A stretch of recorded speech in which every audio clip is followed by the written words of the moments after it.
Mix by Ravikant बाबू। अरे बड़ा चढ़ा के ज्यादा बोला भी बेटा तो रख देबो छतिया फाड़ के।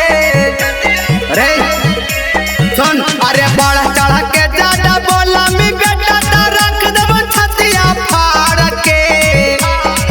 सौखी नहीं औ हथियार के, रंगदार ही औ हम बिहार के। सौखी नहीं औ हथियार के, रंगदार ही औ हम बिहार के।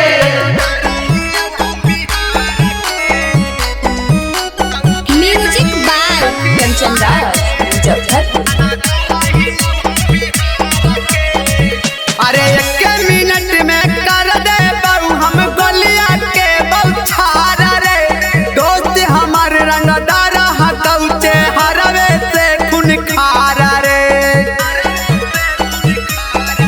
अरे एक मिनट में कर दे बहु हम गोलिया के बौछार रे।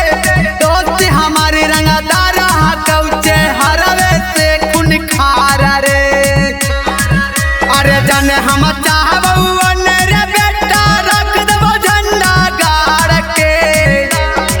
सौखी नहीं औ हथियार के, रंगदार ही औ हम बिहार के। सौखी नहीं औ हथियार के, रंगदार ही औ हम बिहार के।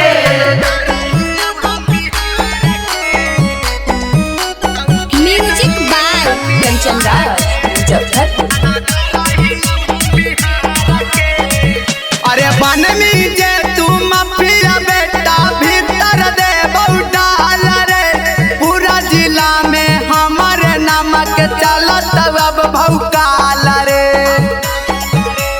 रे बेटा अरे बन में जे तू माफिया बेटा भीतर दे डाल रे।